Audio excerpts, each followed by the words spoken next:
சின்ன மருமகள் சீரியல் இன்னைக்கான எபிசோடில் போஸ் வந்து மலர்கிட்ட சொல்கிறாங்க, காவியா வந்து அந்த வீட்டில் என் கூட இருக்கட்டும்னு இந்த கெஸ்ட் ஹவுஸில் இருந்துக்க, அப்பப்போ உனக்கு செலவுக்கு தேவையான பணம் இல்லாமல் நான் தர்றேன் அப்படின்னு சொல்லி, அப்போ என்னை வப்பாட்டியாக இருக்க சொல்கிறியாடா அப்படின்னு சொல்லிட்டு போஸை வந்து அடிச்சிடுறாங்க மலர். அதுக்கப்புறம் கழுத்தை பிடிச்சி வெளியே தள்ளி சாணியை கரைச்சி ஊற்றிடுறாங்க. இது யாருக்குமே தெரியக்கூடாது அப்படின்னு சொல்லிட்டு போஸ் வந்து வெளியே இருக்க பாத்ரூமில் குளிச்சிட்ருப்பாரு. இதை ஈஸ்வரி பார்த்துருவாங்க. என்னடா நீ குளிக்கும்போது சாணியாக வருது அப்படின்னு சொல்லி கேட்பாங்க. அவங்க வந்து முதல்ல மழுப்புவாங்க, நான் வந்து காவியாவை கல்யாணம் பண்ணிக்க போகிறல, வசதியாக வாழ போகிறல, இந்த மலர் வந்து பொறாமல் பிடிச்சி என் மேலே சாணியை கரைச்சி ஊற்றிட்டா அப்படின்னு சொல்லுவார். ஆனால் நம்ம ஈஸ்வரி வந்து நம்ப மாட்டாங்க. பொய் சொல்லாதடா, உண்மையாக சொல்லு அப்படின்னு சொல்லும்போது நடந்த விஷயத்தெல்லாம் சொல்லிடுறாங்க.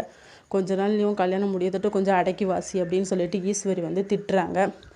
அதுக்கப்புறம் மலர் வந்து தமிழோட தங்கச்சிக்கிட்ட இதெல்லாம் சொல்லிக்கிட்டு இருப்பாங்க.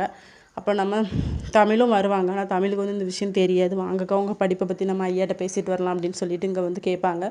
ஈஸ்வரி வந்து அதெல்லாம் படிக்கக்கூடாது அப்படின்னு சொல்லுவாங்க. ஆனால் சாவித்திரி வந்து படிக்கட்டும், அதுக்கு நான் ஆதரவு தரேன், நான் கூட அவளுக்கு ஃபீஸ் கட்டுறேன் அப்படிங்கிற மாதிரி சொல்லிடுறாங்க. இதோட இன்னைக்கான எபிசோட் முடியுது.